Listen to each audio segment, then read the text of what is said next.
This is Eagle Owl, and today I will be talking about Milton Williams. He deserves a contract. Also, Bryce Huff, a key piece to this team, is almost back. Lastly, Brian Robinson already talking. He already talking on a Wednesday, but let's get straight into it. All right, man. Before we hop straight into it, I do want to talk about a few things. I reported on something yesterday that Jay Glazer has stated that Bit Dom and BG went to Jalen Hurts' house to talk about connecting with the team. I mean, actually play the clip for the people that didn't see the video yesterday. The drama was way bigger outside the building than inside the building.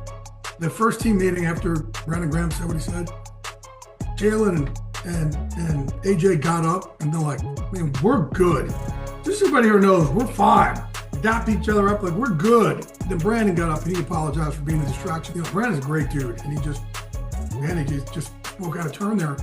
But I was told about it. It's like, dude, people there are like, it's gonna galvanize. It's just gonna make us, trust me, when this stuff happens, it turns us more into, all right, we get to fight the world. And that's what they are, man. Eagles football is bully football. The way they get after you on defense but certainly on that offensive line, man, they just beat you down and beat you down and beat you down. The thing that nobody knows, and this is a credit to Jalen, is in the bye week, Brandon Graham actually with Big Dom went to his house and said, hey man, we need you to kind of connect more with everybody here. Right? As a quarterback, you can kind of get lost in that. So much other stuff you got to do. And he went out of his way. He met with the offensive line, connected. He met with Sirianni for like 3 times or several times. Connect with him. Connected with, he went out of his way with Graham, with everybody to connect with them more, saying, okay, I understand there's more to the quarterback position than me just sitting here with the game plan and, making sure I could, throw here and throw there. And they all credit him with doing a great job for it. And it's not out there how good of a job he's done to connect with his teammates. All right, to me, didn't sound like a bad report, but BG wrote in the comments a lie. And Jalen Hurts was asked about it during his press conference. And he said, just isn't true. It's not true. So good report, bad report. It just ain't true. So I got to take their words for it. BG definitely don't play the PR game at all. Trust me, we know. So if he say it ain't true, it ain't true. And Jalen Hurts don't play the PR game as well. So both guys say it ain't true. I'm rocking with the guy. So it ain't true. Again, I still don't think it was a bad report, true or not. It wasn't bad to me, but some people took it as bad, like, oh, here we go again. Take what they said, take what the player said, and move on from that. Right, and I want to talk about Zack Baun. Zack Baun is currently leading the NFC with the most votes at linebacker, so it looked like he will definitely be in the Pro Bowl for sure. And that's at the NFC. Remember, Eagle Eye was the first to say he was better than Fred Warner this year. Not saying his career, just this year. And I'm happy for him. Look at the stats. So, ML football, as I stated, Eagles linebacker Zack Baun currently leads all NFC linebackers in Pro Bowl votes. Baun was a remarkable find by Philadelphia, who signed him to a 1-year minimum contract and has become a superstar. 85 solo tackles, 134 in total, 3.5 sacks, 4 forced fumbles, and an interception. Yeah, Zack Baun been a beast. It's no ifs, ands, or buts about it. And shout out to Zack Baun. But just before we get into the topics, we got to talk about the injury report, which wasn't bad. All right, so as you see here, a lot of did not practice, but a lot of rest. Saquon rest, Mekhi Becton rest, A.J. Brown rest. Then you had Sidney Brown with a concussion. Man, Sidney going through it this year. But then you got Landon Dickerson knee/rest. But I seen him throwing like a big medicine ball, so he should be fine. Then you got Lane Johnson rest, Cam Jurgens rest, Jordan Mailata rest, and Devontae Smith been banged up this year a little bit too, but he got a back injury/rest. Bryce Huff, he was there. His practice window is officially open. He was limited with the wrist. Britton Covey was a full participant, and Jalen Hurts was a full participant. We know Jalen Hurts got the broken left ring finger, and you had Britton Covey dealing with some neck injury. But we need Britton Covey back. We know Jalen Hurts is going to play. So I just don't want to see, Cooper DeJean ever taking out punts ever again. Okay. All right, so like I stated, Bryce Huff. Bryce Huff is officially back. A lot of people got mixed emotions about it, but I'm seeing more positive than negative because they's like, well, it's gonna take snaps from this guy, that guy. But he'll be a good rotational piece because the starter, even if Bryce Huff starts, it really doesn't matter. As far as what the defensive line, we rotate a lot anyway, so that's just more rest for like a Josh Sweat or Nolan Smith if he come back. But we need an extra body. Like we lost two defensive ends and Bryce Huff and Brandon Graham, so we need somebody back to keep this thing rotating, keep them going. You don't want Josh Sweat or Nolan Smith burnt out by the time the playoffs come around. Well, to be fair, how good this offense been playing, they probably won't be burnt out. We running the clock out in 10 minutes. It's taking us 10 minutes to get out the field. The offensive side of the ball. Actually, let me play a clip for y'all of Josh Sweat just being a little upset about that. Held the ball for the whole second half. I didn't even get the run. Most of the whole Hey, that week, man. I think they had. We playing catch up. Hey, you did. You like, you gotta get what you doing. Yeah, you did though. You see, if we doing that, then cool. The defense is going to get rest regardless. But we do need a guy like Bryce Huff back. How long can we sustain just having three guys rotate? I don't know. So again, shout out to Bryce Huff. Happy he's back and get this thing back rolling. And it's crazy that we've been missing him, like far as him being out, but you haven't really felt any impact. And that's the same thing I was saying about Brandon Graham. Like Brandon Graham was playing phenomenal. But the defensive end's been playing so well. It's not like, dang, we need Brandon Graham back, or dang, we need Bryce Huff or Esther Body back. Josh Sweat, Nolan Smith, and Jaylus Hunt, they've been perfectly fine to me. So adding another guy is just going to make that position even stronger. So Bryce Huff, welcome back. Or if you're coming back, I don't know. Maybe you don't play this week. Maybe you play the following week. We will see. But welcome back, Bryce Huff. All right, I want to talk about Brian Robinson. Brian Robinson, man, come on a Wednesday. I know today Thursday, but on a Wednesday, you talking about we the better team because this, that, and the. Let me go ahead and play the clip. Let's talk about preparing for the Eagles defense and going against them. Well, honestly, they know us, we know them.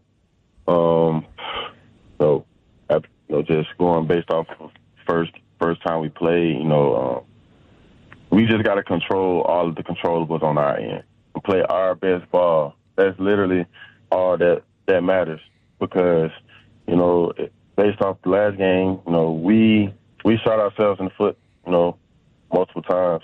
And, we feel like we are the better team and we just got to go play better, and when we prepare, obviously we're going to do what we do, and we're going to attack them. We're going to go right at them, and we just got to we got to execute better than they execute. It's going to be one of those type of games. We just got to be on top of our game from start to finish. We can't, come out playing around with them. We just got to go out there and handle our business. I feel like if we come out and we do that, we will get the win. Come on, man, y'all not the better team. He talking about we got to take advantage of our opportunities. I think we beat y'all. It might be close, it's a divisional game, but at the end of the day, man, we just a better team. And we wasn't even really hitting our stride there. I think we really hitting our stride now. I think y'all getting worse. I just had a shootout with the Saints.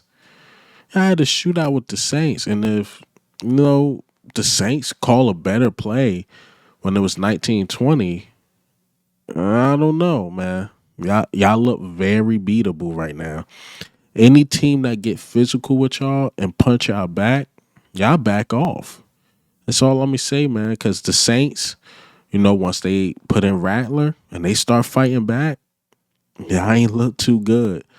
The same thing, same formula to beat y'all. Get pressure.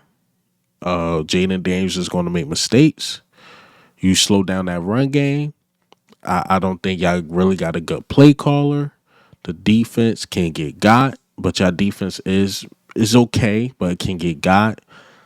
telling you, the Saints just had if Derek Carr is playing, y'all lose. Y'all almost lost to 2 third-string quarterbacks. Relax. Last topic, Milton Williams. Milton Williams deserves a contract. He's been playing out of his mind, not just the numbers. According to PFF, he's like the second highest rated defensive tackle, something in that matter. Now, you could say that's a Jalen Carter effect, sure, and I will agree with you. But to be behind Chris Jones as one of the highest graded defensive tackles is absolutely insane.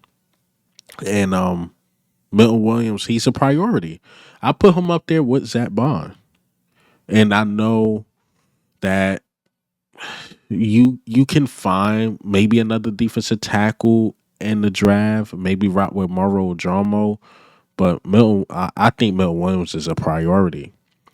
The only reason why it's gonna feel like I'm knocking on Jordan Davis, but I'm really not. Jordan Davis is he's a run stopper, but that's it. Milton Williams, you get the run stopping, you get the pass rushing. You could put Milton Williams at edge. You could put him at defensive tackle. Obviously, Milton Williams is like a anomaly athlete. Like, he's really really good. He's just being overshadowed by Jalen Carter, but when he come in the game, he makes a huge impact. A huge impact, man. From forcing fumbles to getting pressure. I think even his demeanor off the field is worth paying for. Like, you don't hear nothing about Milton Williams off the field, so you pay for all that, and he's a hometown guy. It's not like we traded for him or got him off a free agency. Like, we drafted him, and a lot of people were upset because the things we needed at the time, including people in the front office. And he proved a lot of people wrong. A lot of people wrong. And I like where he's going. He's getting better. I don't think the money slows him down or anything like that. As long as he's playing beside Jalen Carter, he's going to have a phenomenal career. Now, I think we still find a way, like when Jordan Davis contract or whatever come up, we'll find a way to pay him. But I don't see Howie Roseman letting a defensive tackle walk. Howie Roseman mindset. He probably, honestly, this might sound crazy, but he probably let Zack Baun walk before he let Milton Williams walk. But that's how much, Howie Roseman prioritized the defensive line. Now, I might disagree with that, but Howie Roseman definitely prioritized that O-line, D-line. Milton Williams is going to be here to stay. He's going to find a way to pay him. But it's going to be an interesting offseason. But right now, we living in the moment because we Super Bowl bound. Like, we bound to make a run. But Milton Williams, man, definitely deserves a contract. I think it's to the point, like, how much do you want? Can we make it work? How much cap space will we have? That's all I'm saying, man. Milton Williams young. He about to hit that, what's the word? His prime. So, yeah, shout out to Milton Williams. But that's all I got for you guys today. And hey, man, what do you think? How do you feel about, Zack Baun being that guy, Milton Williams, Bryce Huff coming back, Brian Robinson talking this talk? But this is Eagle Owl. I'm up.